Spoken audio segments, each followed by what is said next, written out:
In the next video clip, you're going to be looking at examples of opening statements.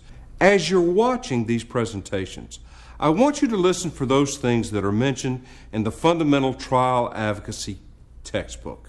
We're looking to see if they're telling the story. We're looking for the use of present tense verbs, a story that moves from one pace to another, that brings us as members of the jury towards the decision that we want the jury to make without ever arguing out loud, without ever saying the evidence means or this is a case about, that places the juror in the moment. Listen carefully to these examples, and then afterwards we'll talk about the example, what worked well and what didn't work, and how you can use the lessons that are available in the text to do an even better job. Chris Alexander is dead. Brandy Alexander, she lost her husband, the love of her life. Jasmine and Ariel, they lost their father. Chris Alexander lost his life to 6 gunshots. And today you will learn those gunshots came from a gun held in the hand of a scorned lover. A scorned lover that was obsessed with Chris, that was pregnant with his child, only to lose that child, and a scorned lover who thought she was going to lose Chris too. She thought, if I can't have him, then no one can. Now the state painted a picture of Brandy Alexander for you, a woman holding on to a man letting go. It's true, there was a woman holding on to a man letting go, but that woman was Nikki Long. Let's talk about Nikki Long. Now the state doesn't need to paint a picture of her, and neither do I, because Nikki will take the stand today and paint a picture all by herself.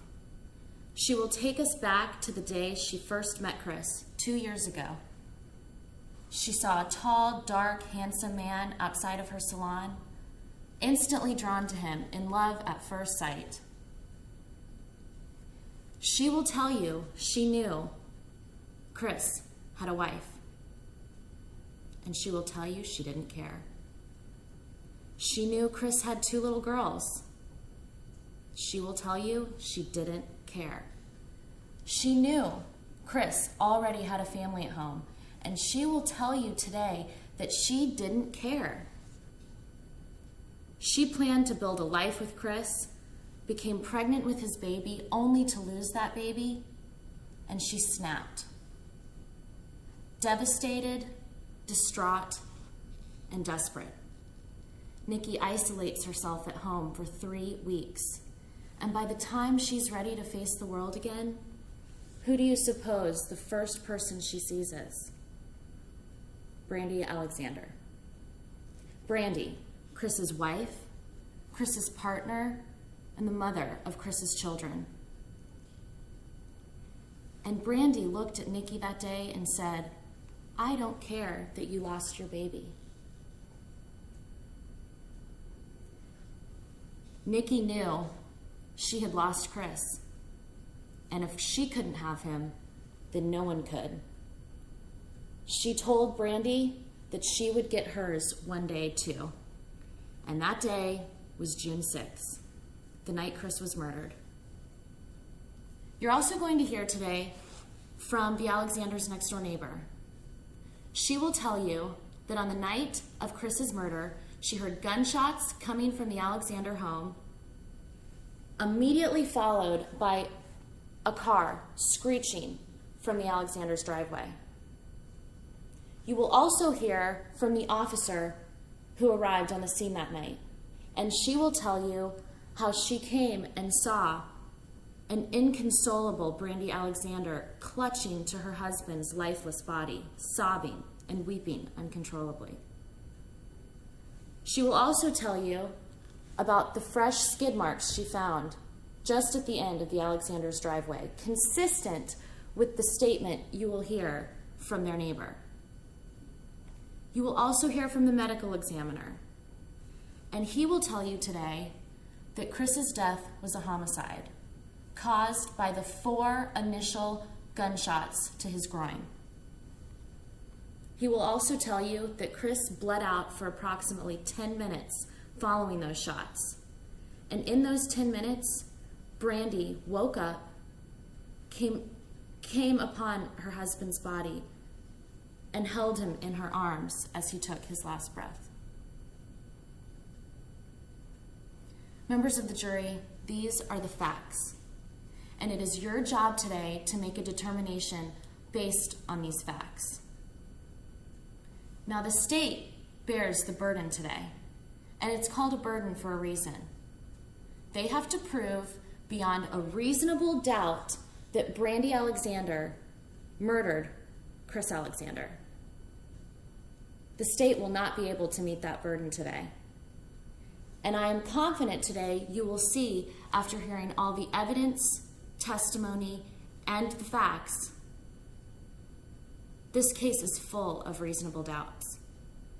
The police never investigated Nikki Long as a suspect, even though they found threatening notes from her in Chris's pocket the night of his murder, even though Nikki has given multiple contradictory statements, and even though Nikki will tell you herself that she didn't care about Brandy, she just cared about having Chris to herself. And I am confident you will return with a verdict of not guilty. Because remember, if Nikki couldn't have Chris, then no one could. Ms. O'Shea, in the preceding example, just used many of the 7 steps to create a superior opening statement identified on this slide. Notice how she used primacy and recency, talking at the beginning and the ending of the opening statement about those key concepts that were most important to her. And she told the story, creating a structure that focused you, the jury, on her defense. And it's a classic defense that you see in many criminal cases, often referred to as the some other dude or dudette did it, the SODDIT defense. Now she's making some promises. She's walking out on a limb. She structured it in a particular way, based upon her analysis. Now her tone and her pace are things of beauty. The way in which her words match the movement of her hands, her structure as she places herself in different positions within the courtroom, the eye contact with members of the jury, all of those things are the type of skills that you should strive for as you begin to create superior opening statements.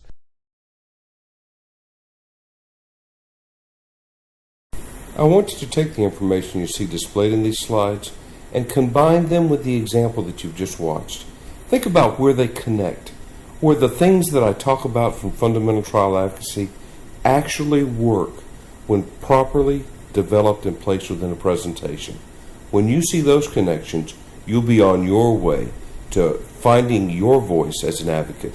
And I promise you, it's a voice that will make the members of the jury sit up and pay attention. Till next time, I'm Charles Rose. We'll see you later. Take care.